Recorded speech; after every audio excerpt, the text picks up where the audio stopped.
Hi friends, the term to be discussed today is plaintiff and defendant.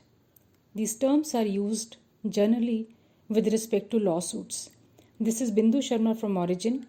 Purpose of this series of videos, Key Terms Patent Act, is to understand important terms that are used in patent law. In any lawsuit, generally there are two parties. First is the party that files a lawsuit, and second one defends itself. Plaintiff, also known as claimant or complainant, is a party who initiates a lawsuit before a court.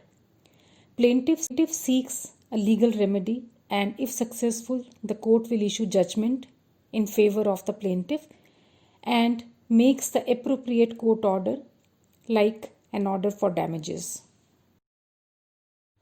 On the other hand, defendant is any party who is required to answer the complaint of a plaintiff in a civil lawsuit before a court, or any party who has been formally charged or accused of violating a statute. Let's understand difference between plaintiff and defendant by this case study, Apple Inc. versus Vernatex. Vernatex is a small company, and this company owned 4 patents related to FaceTime video calling service. Vernatex sued Apple Inc. for infringement of its four patents used by Apple in its FaceTime video calling service. Apple was ordered by the court to pay 368.2 million US dollars in damages to Vernatex. In this case, Vernatex is owner of the patents.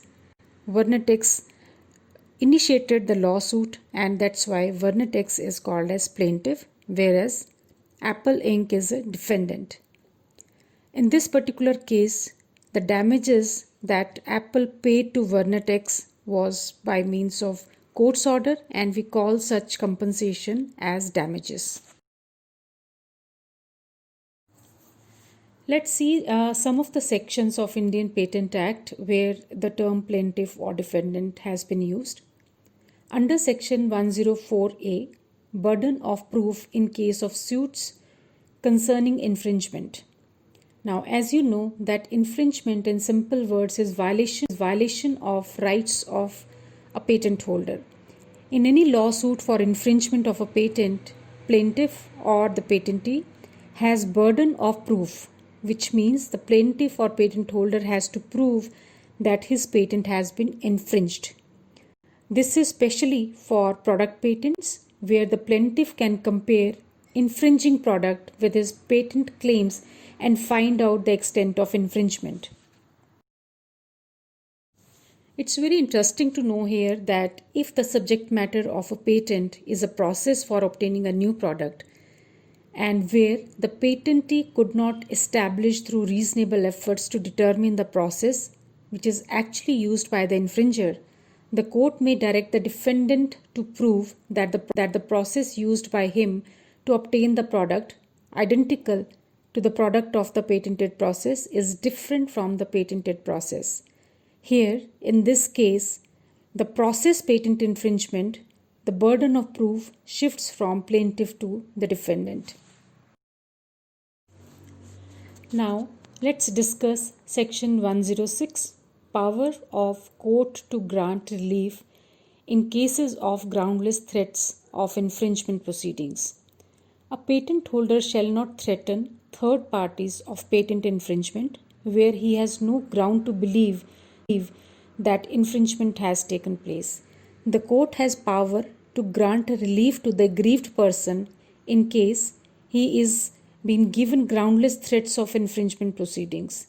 The court may grant to the plaintiff, that is, the aggrieved person, all or any of the reliefs prayed for if defendant fails to prove that threats were not groundless or proceedings threatened really constitute or would constitute an infringement of a patent or of rights arising from the publication of a complete specification in respect of a claim of the plaintiff to be invalid. Section 107, Defenses etc. in suit of infringement The section discusses the defenses that defendant can take to defend himself in an infringement suit. When a lawsuit is filed by the plaintiff for infringement of his patent rights, the defendant shall defend himself and prove that he is not infringing rights of plaintiff. All the grounds of revocation under section 64 can be used as defense by the defendant.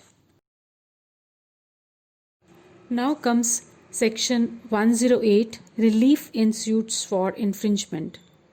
The section says that the reliefs which a court may grant in any suit of infringement includes injunction, damages, or account of profit. The court may also order that infringing goods shall be seized, forfeited, or destroyed. Let me explain you what is account of profits. Well, account of profits is an equitable remedy most commonly used in the cases of infringement. It is an action taken against a defendant to recover the profits taken as a result of infringement in order to prevent unjust enrichment. In conducting an account of profits, the plaintiff is treated as if he was conducting the business of the defendant and made these profits which were attributable to the defendant's wrongful actions. Section 109, right of exclusive licensee to take proceedings against infringement. This is a very interesting section, and before I explain this to you, I would like to explain the meaning of exclusive license. Exclusive license is a kind of license which is given by the patentee to only one party. So the licensee in this case becomes almost owner of the patent, and he also can initiate a lawsuit as a plaintiff.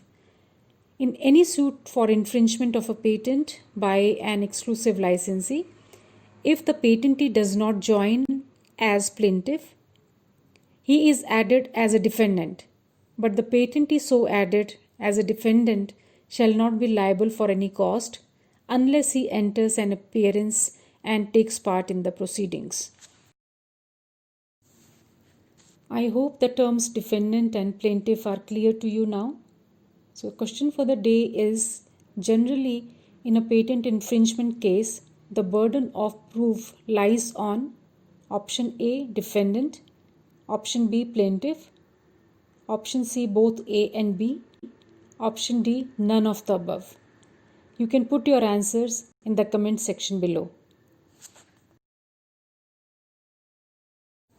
Thank you for watching this video. For any queries related to our services, you can contact us. Email ID and phone number is given in the video description. See you next week. Till then, keep learning and keep innovating.